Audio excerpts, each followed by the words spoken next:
Merci, merci beaucoup. Je te bénis, toi qui as répondu présent à l'appel du Seigneur. Et je te salue au nom précieux du Seigneur Jésus. Amen. Vous pouvez vous asseoir. Merci beaucoup. Je remercie encore une fois de plus mon Père spirituel, qui n'est autre que l'apôtre Ange Céleste, pour ses bienfaits qu'il fait dans notre vie et pour l'opportunité qu'il m'a encore donnée. Amen. Alors, dimanche, ça sera, je crois que ce sera la Pentecôte. Alors, Dieu m'a mis à cœur de parler un peu de temps d'un sujet sur l'ascension. Sur l'ascension. Pour ceux qui écrivent, le thème n'est autre que l'ascension. Rapidement, nous allons prendre le passage de Acte 1, le verset 1 jusqu'au 11e verset. Nous allons encore le livre de Luc 24. Luc 24, le verset 50 à 53. Luc 24, 50 à 53. Lisons au nom de Jésus. Il les conduisit jusque vers Béthanie. Et ayant levé la main, il les bénit. Pendant qu'il les bénissait, il se sépara d'eux et fut enlevé au ciel. Pour eux, après l'avoir adoré, ils retournèrent à Jérusalem avec une grande joie.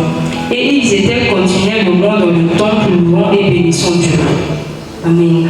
Je prends le dernier passage, Marc 16, verset 19. Marc 16, verset 19. Je lis au nom de Jésus.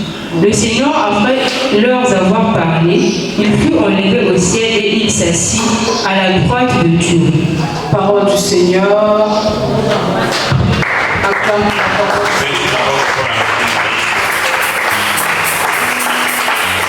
Amen. Nous sommes en train de parler de l'ascension. Alors, c'est quoi d'abord l'ascension? L'ascension est l'événement par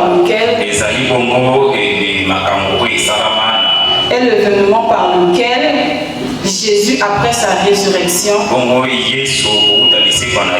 monte au ciel devant ses disciples. Et à l'entrée de jeu, tu dois comprendre que l'ascension, elle a eu lieu 40 jours après la Pâque. Et cela s'est passé à la montagne des Oliviers.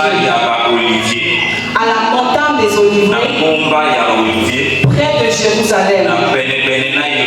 Et le jour de l'ascension, c'était en présence des apôtres. Quand Jésus-Christ est monté, c'était en présence des apôtres et en présence d'autres femmes. Et même sa maman Marie qui était là. Amen. L'ascension n'est pas simplement c'est un peu haut là.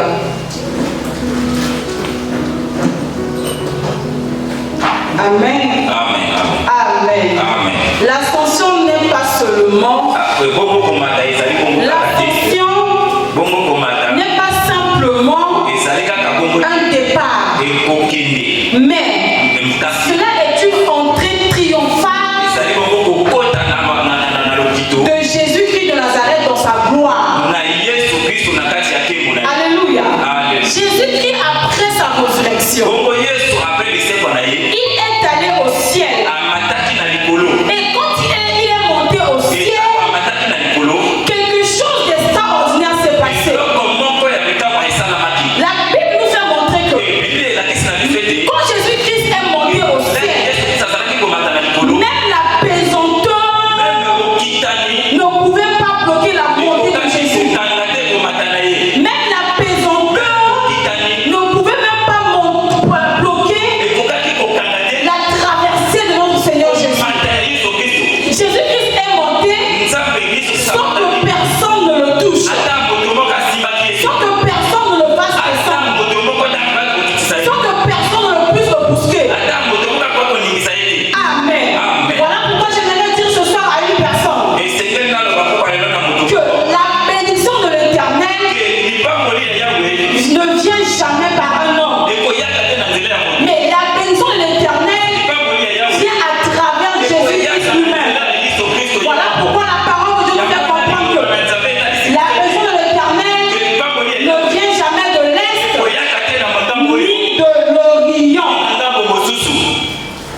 Amen. Amen. Amen. Donc, j'ai eu à dire que l'ascension n'est pas un simple départ de Jésus. Mais l'ascension est l'entrée triomphale de Jésus-Christ dans la gloire de Dieu. Amen. Et quand j'ai eu à parler, j'ai eu à dire que quand Jésus-Christ de Nazareth, le roi des rois, il commençait à monter. Même la pesanteur ne pouvait même pas le toucher.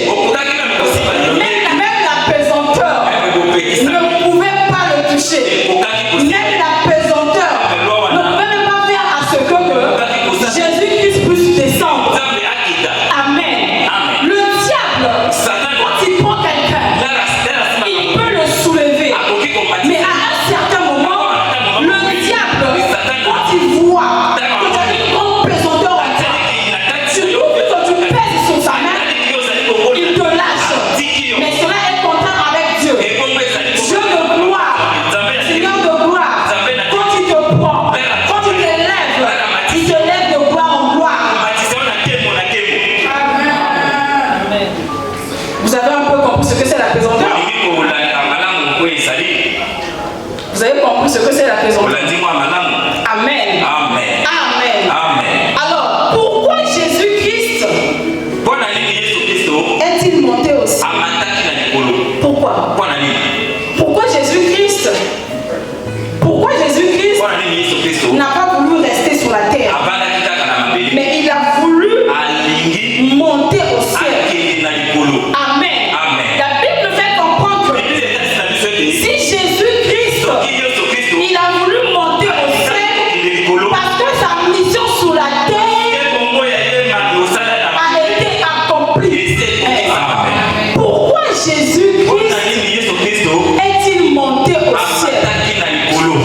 Et la Bible fait comprendre que si Jésus-Christ est monté au ciel, c'est parce que sa mission sur la terre a été accomplie. Voilà pourquoi le livre de Jean 19, le verset 30, nous fait comprendre que Jésus-Christ a tout accompli sur la croix. Et quand on dit que Jésus-Christ, il a tout accompli, qu'est-ce que le Seigneur a eu à faire? Pourquoi il a dit que tout est accompli? Et si il a dit que tout est accompli, c'est juste pour annoncer la fin de tes problèmes. C'est juste pour te donner le salut. Parce qu'on a dit que tout est accompli. Sur le croix de Calvaire. Non, sur la croix de Golgotha. Sur le croix de Calvaire, notre Seigneur Jésus-Christ de Nazareth, il a tout accompli sur la croix. Pas pour d'autres personnes, pas pour les animaux, mais pour toi, ma soeur et mon frère. Quand il a dit que tout est accompli, cela revient à dire que ton péché à toi, le péché que tu faisais là, le Seigneur de Golgotha, le vainqueur de roi, il a eu à effacer l'acte qui pesait sur toi à la croix de Golgotha. Cela revient à dire que ta situation à toi, ta situation qui te faisait mal, Jésus-Christ de Nazareth, il a donné une solution favorable sur la croix de Golgotha.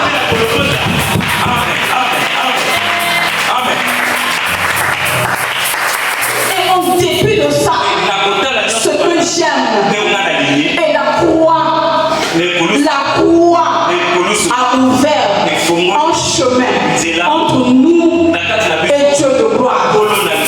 Parce que la Bible nous dit que c'est à travers la croix que toi et moi nous sommes sauvés. C'est à travers la croix que toi et moi nous avions obtenu le salut. C'est à la croix. Voilà pourquoi il a dit que tout est accompli.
sait à quel moment te rendre heureux. Ne pleure pas, ma soeur. Amen. Et la deuxième des choses, pourquoi Jésus-Christ a eu à faire cette ascension? Et la deuxième des choses, c'est pour être glorifié auprès du Père. La Bible nous dit dans le livre de Jean 17, je crois, verset 5, que Jésus-Christ, avant sa mort, il a eu à dire une chose importante. Il a prié auprès du Père. Il a dit à Dieu, glorifie-moi auprès de toi, de la gloire que j'avais auprès de toi avant que le monde ne soit. Donc Jésus-Christ de Nazareth, il a eu à comprendre qu'il avait fini, il avait achevé avec sa mission primordiale ici sur la terre. Donc en partant vers le Père, il a juste fait une prière que Jésus, Seigneur, glorifie-moi encore de la même manière que tu m'as toujours glorifié avant que le monde ne soit. Amen. Par là, j'aimerais te dire, il se pourrait que tu avais une tristesse dans ton cœur. Il se pourrait que tu avais une grande tristesse en toi. À travers la prière de ce soir, que la tristesse qui est en toi, que le Dieu de gloire puisse changer cela. Je ne connais pas quelle est la tristesse que tu subis actuellement. Je ne connais pas quel est le mépris que tu subis actuellement. Mais je sais une chose, de la même manière que Dieu de gloire avait honoré son Fils, et ce soir aussi, le Dieu de gloire va aussi t'honorer.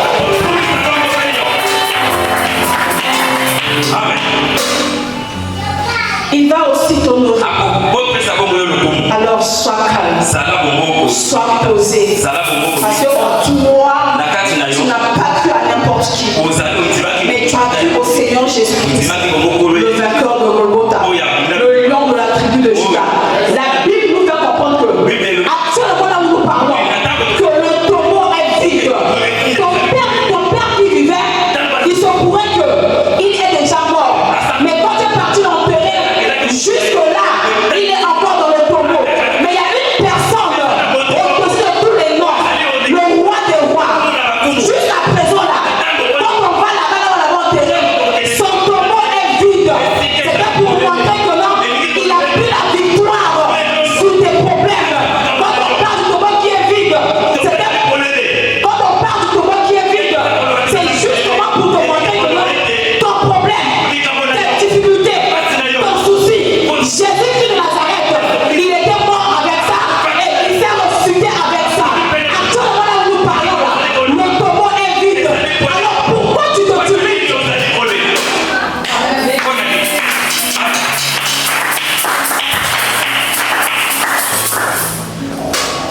Ne te tumulte pas, ma soeur. Ne te tumulte pas, ma soeur. Ne te sois pas condamné par tes pensées. Ne compare pas ta vie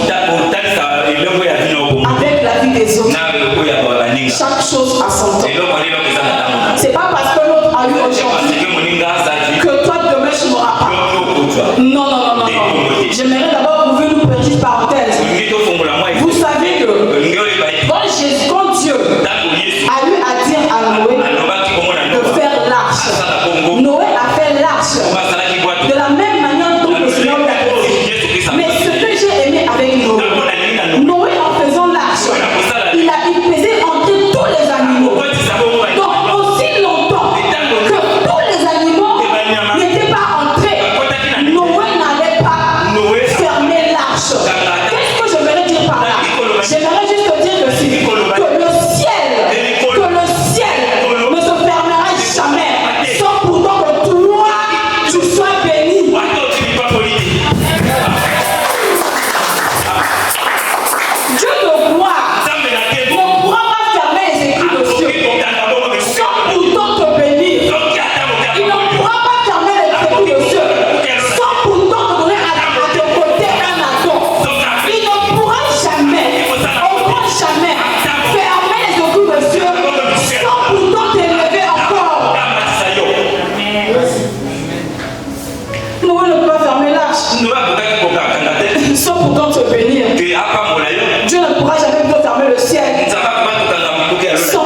Jésus-Christ prie pour ses enfants. Il prie pour ses croyants. Il prie pour toutes les personnes qui ont cru en lui. Même si le diable ne t'aime pas, j'aimerais te dire qu'il y a une personne là aux cieux qui t'aime. Même si les hommes ne t'aiment pas, même si ton père ou ta mère, tes amis, tes connaissances ne t'aiment pas, j'aimerais juste te dire qu'il y a une personne là-bas dans les cieux qui intercède pour toi. Et cette personne-là, s'il était mort à la croix, c'était pour montrer son amour à ton égard.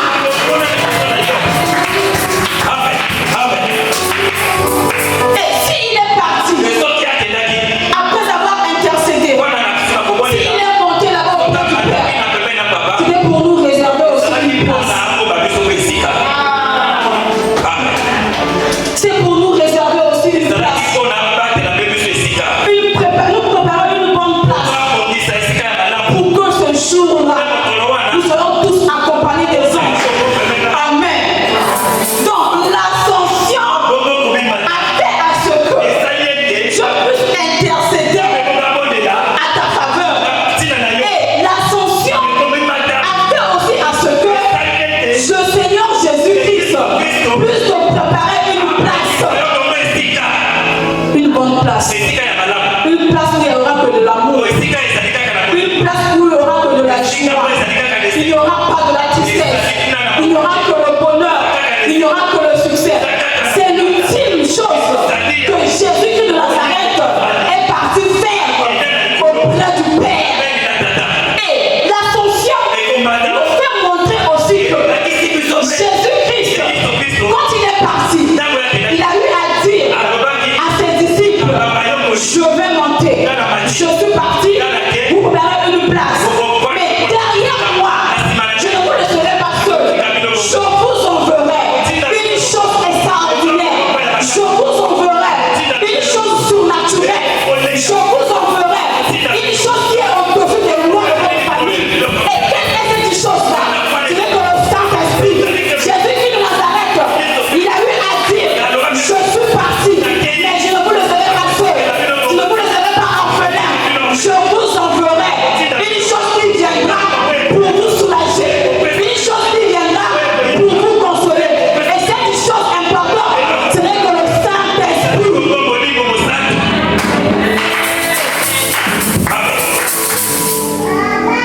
Ce n'est que le Saint-Esprit. Donc l'ascension inaugure l'alliance avec le Saint-Esprit. L'ascension inaugure l'alliance entre l'humain et le Saint-Esprit. C'est s'il n'y a pas d'ascension, on ne peut pas parler du Saint-Esprit. S'il n'y a pas d'ascension, on ne peut pas parler de la chambre haute. Mais à quel moment on parle de la chambre haute? C'est quand le Saint-Esprit est descendu sur terre. C'est quand le Saint-Esprit va descendre sur terre. Je crois que par la mesure de grâce, nous allons développer ça ce dimanche.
Jésus-Christ lui a dit, tu as dit la vérité.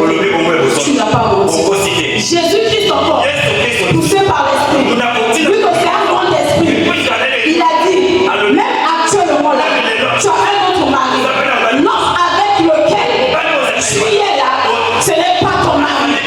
La femme samaritaine, ça l'a bouleversée, ça l'a un peu traumatisée. Elle s'est dit en elle, mais qui est cette personne qui dit à la lettre ce que je vis? Qui est cette personne qui explique à mot à ce que moi je vis?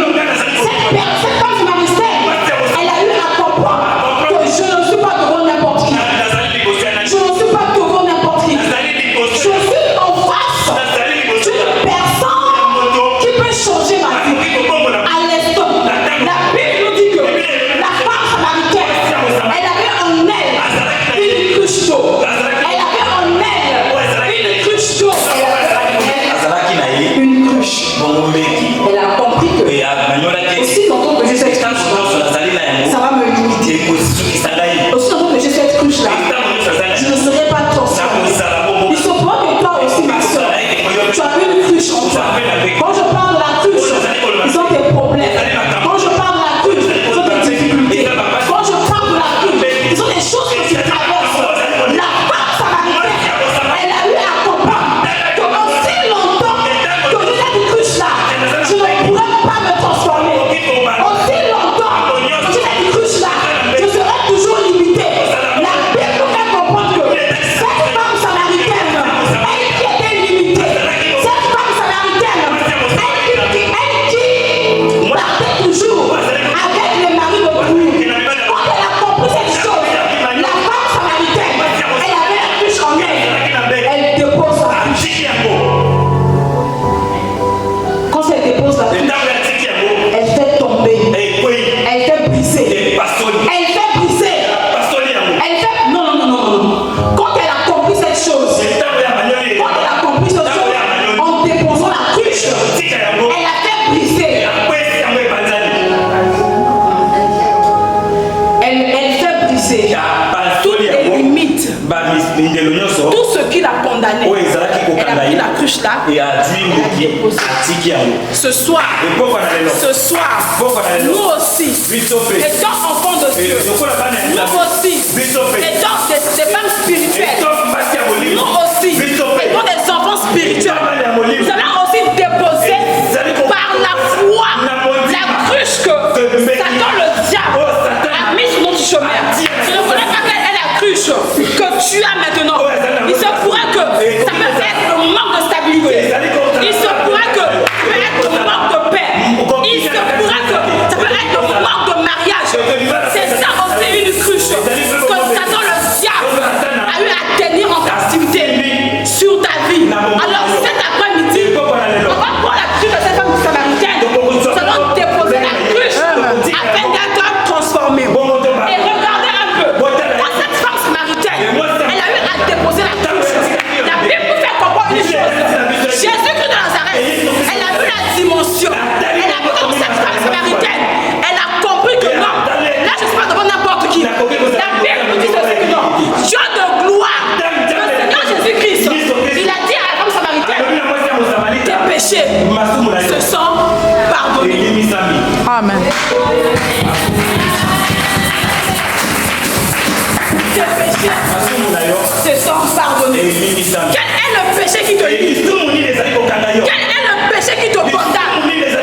Quel est le péché qui fait à ce que tu ne puisses pas évoluer? Il se pourrait que ta bénédiction est proche, mais tu es lié à un péché quelconque. Je ne connais pas quel est le péché